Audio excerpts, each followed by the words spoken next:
Back in the early 2000s, we kind of dabbled in trying to clean up some houses. One year we did a joint venture with the City of Anderson to go in and clean up a neighborhood. We took down 5 or 10 houses combined, but we never really could get a stable funding stream. It was kind of hit or miss, but a little over 10 years ago, County Council said this is beginning to be a blight on the community with all these substandard houses, with burned out houses, that kind of thing. So they started out giving us a line item in the budget each year. And it's varied depending on how much money we had each year, but it's ranged from $50,000 to $100,000 each year. Over the past 10 or 11 years, we've been able to take down over 100 houses. To take down a house that we don't own is a process. I mean, you have to really do a lot of legal maneuvering, send notifications, that kind of thing, before we can even get on the property. So that can take up to 6 months. We'll notify the property owner and tell them that we're going to have to take it down, or they can take it down.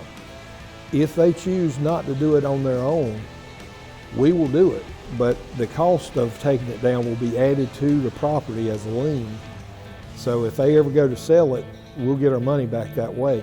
Some of the money has come back to the treasurer, and we've been able to reinvest it back into the program, doing even more houses.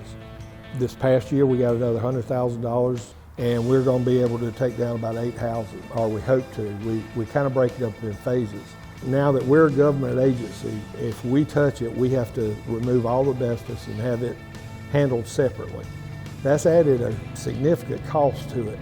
The 2 houses that we just recently took down on Booker Street and up on Spearman at the recycling center at Dolly Cooper, those 2 cost us nearly $16,000 a piece to abate it and remove it.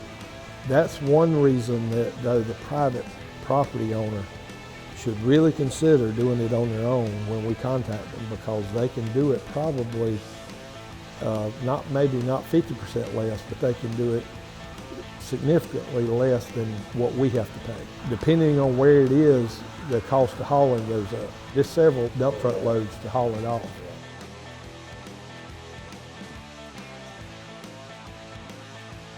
Send a letter signed by as many neighbors as possible in support of us doing something to the Building and Codes Department requesting that they take it down. We'll take a single report, but it helps us prioritize if we know that there's a lot of folks in support of getting it out of the neighborhood.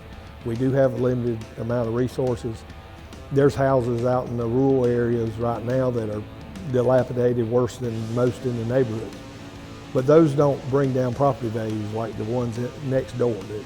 And those are the ones we're trying to stay focused on. Last time I looked, there was 400 or 500 houses that are in different states of disrepair that we've been asked to look at, investigate, and see if we can get something done about them. Fastest we can get one queued up, all the paperwork done, all the notifications done, at minimum 4 months.